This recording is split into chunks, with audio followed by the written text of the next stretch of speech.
आज हम क्रिएट करने वाले हैं इजी टेक्स्ट एनिमेशन। किसी भी प्लगइन को यूज नहीं करने वाले हैं, जैसे हम सभी ट्यूटोरियल्स के अंदर उसको यूज नहीं करते, ना ही किसी टेम्पलेट को यूज करने वाले हैं। हाँ, एक आपके एग्जाम्पल के लिए फुटेज एट द एंड जरूर हम यूज करेंगे।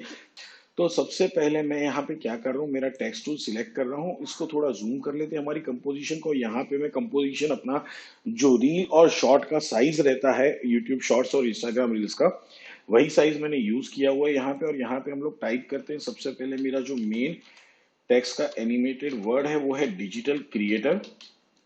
ठीक है, तो ये हमने टाइप कर दिया है। मैंने फॉन्ट यहाँ पे डोवेंस फॉन्ट यूज किए हुए हैं। और सबसे पहले मैं यहाँ से फील हटा रहा हूँ और मैंने स्ट्रोक हटा रहा, हमने फील अप्लाई किया और इसका शेड में चेंज कर देता हूँ कुछ व्हाइट के अंदर। ओके करते हैं इसको और अब इसका साइज थोड़ा छोटा करते हैं हम लोग यहाँ पे।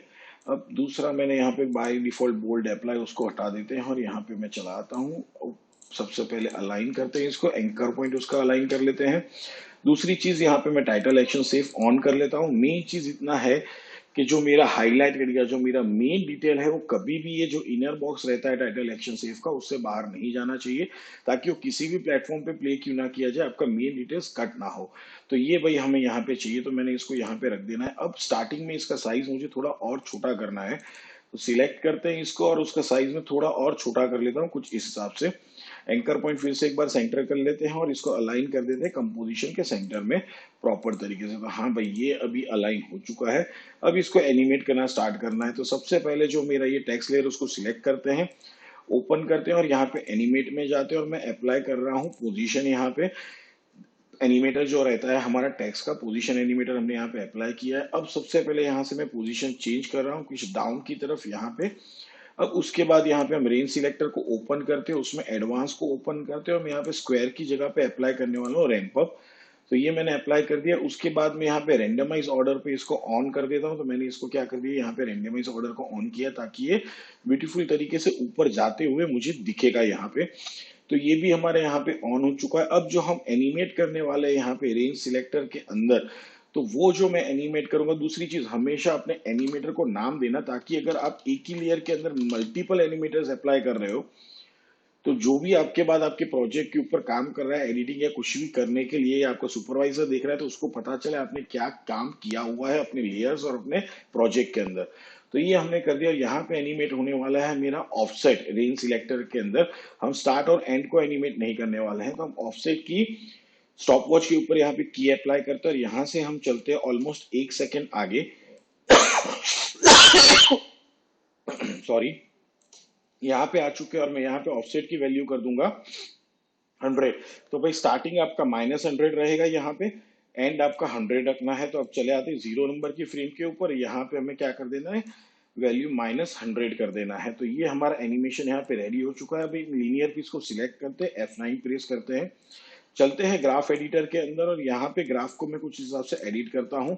और ये जो पहला वाला की है उसको थोड़ा ऊपर की तरफ ड्रैग करता हूँ, ताकि एक अच्छा खासा स्पीड में एनिमेशन स्टार्ट होगा और स्मूथली ये एनिमेशन क्या होगा, स्टेडी होगा। बहुत ही अमेजिंग और स्मूथ एनिमेशन देता है ये ग्राफ साइज मेरे को। तो यहाँ से ये कुछ टेक्स्ट यहाँ पे पहुंच जाएंगे। ओके, यहाँ पे हम लोग पहुंचे कि यहाँ पे मेरा चेंज हो गया है, इसको मैं वापस 100 कर देता हूँ। तो ओके, नाउ अब ये क्या हो गया, प्रॉपर तरीके से एनिमेट हो रहा है। तो दैट्स बेटर फॉर मी। अब इसको क्या करते हैं, मिनिमाइज कर देते हैं सबसे पहले। अब मुझे क्या करना है, इसका एक प्रीकॉम्प जनरेट करना है। तो मैं सबसे पहले इसको कंट्रोल शिफ्ट एंड सी करके यहाँ पे डिजिटल क्रिएटर का ये क्या हो गया, मेरा प्रीकॉम्प यहाँ पे जनरेट हो चुका है। अब मुझे क्या करना है कि अभी ये टेक्स्ट कहाँ से रिवील हो रहा है, ऑलमोस्ट कुछ यहाँ से अंदर आ रहे हैं।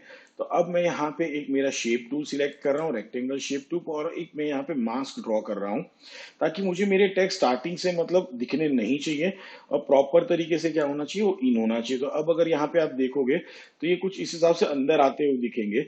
अब देख रहे हो, बेटर लग रहा है ये बहुत ही अमेजिंग तरीके से। आप चाहो तो मैं मूव टूल फिर से सिलेक्ट करता हूँ, नीचे वाले जो हमारे मास्क के वर्टेक्स हैं उनको सिलेक्ट करने के बाद थोड़ा ऊपर की तरफ ड्रैग कर लेते हैं।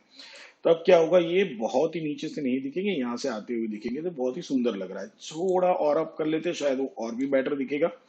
सो थोड़ा क्या करते हैं, जहां पे अभी एल दिख रहा है ना, वहां पे लेके चले जाते हैं इसको। तो अब अगर देखोगे तो ये और भी बेटर तरीके से दिख रहा है मुझे। तो हाँ, यहाँ तक का हमारा एनिमेशन जनरेट हो चुका है। अब स्मार्ट वे इसको करने के तरीके अलग अलग हैं। आप प्रीकॉम किए बिना डायरेक्ट ट्रैकमेट भी उसके ऊपर अप्लाई कर सकते थे, अल्फामेट बराबर या अल्फा इन्वर्टेड मेट, जो भी आपके लिए सही वर्क करता। मैंने यहाँ पे मास्क को यूज किया, सो आपको जो सही लगे आप यहाँ पे यूज कर सकते हो।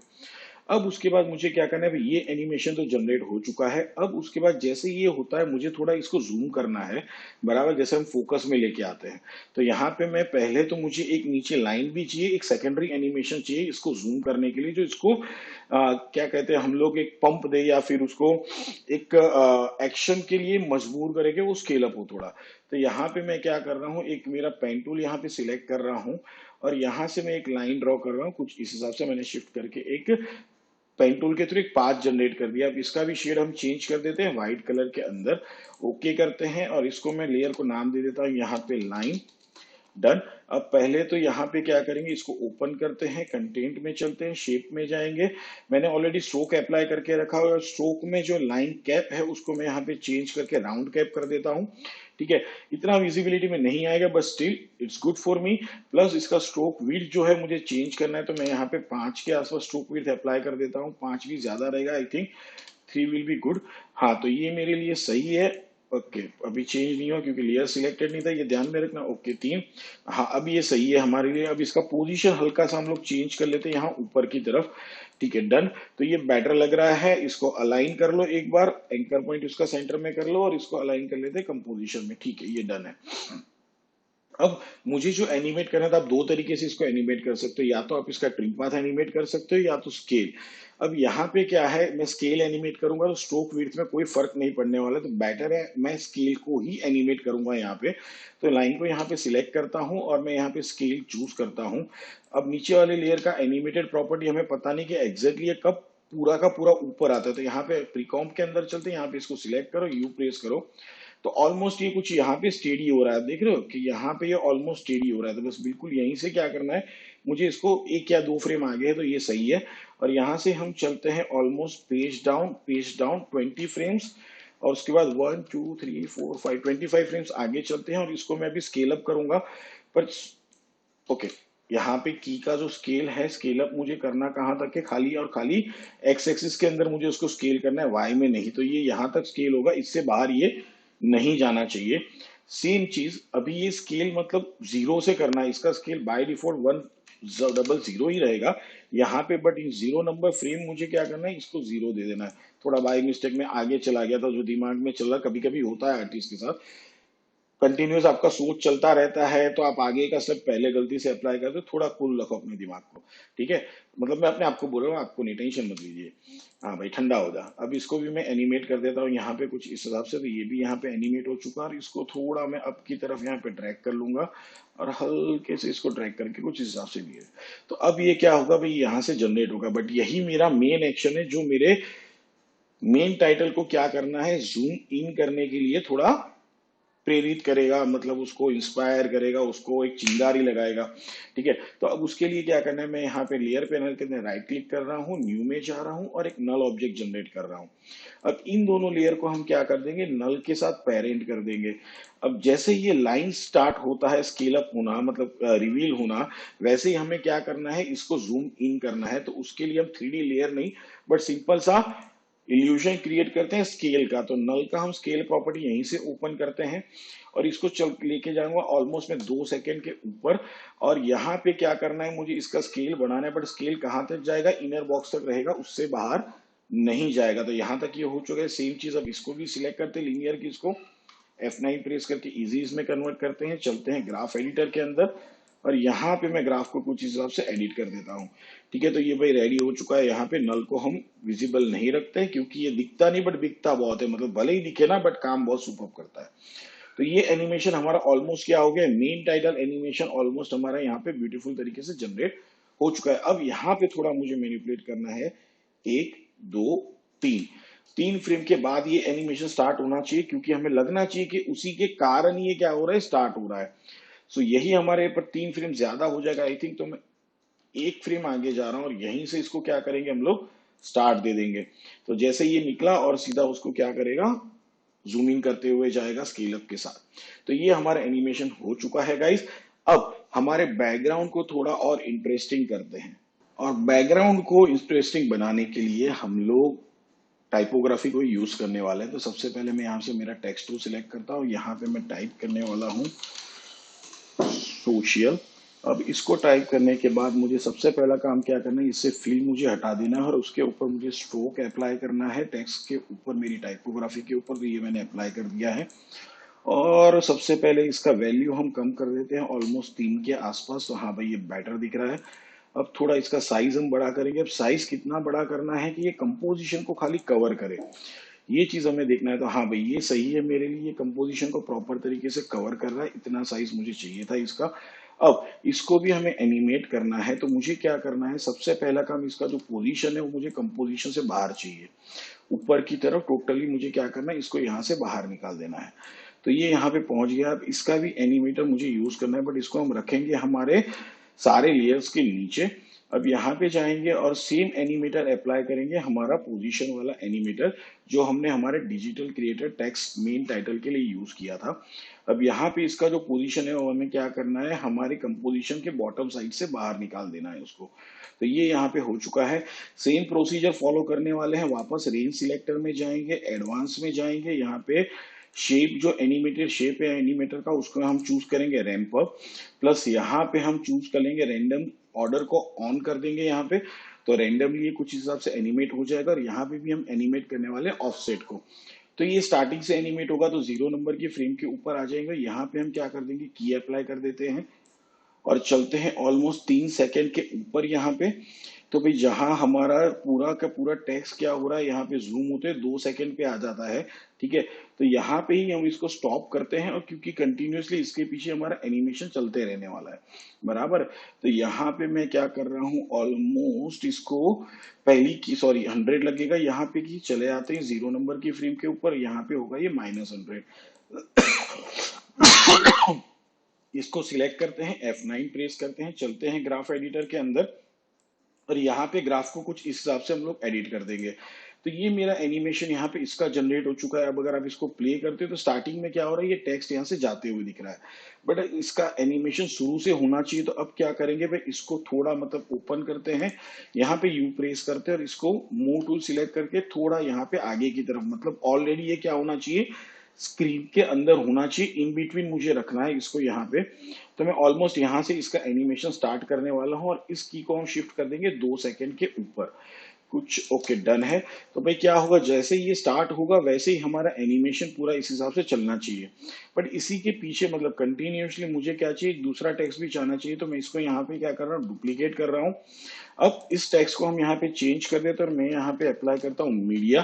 तो ये मैंने यहाँ पे अप्लाई कर दिया है, और मीडिया को मैं क्या करने वाला हूँ, अब थोड़ा ऑफसेट करेंगे इसको।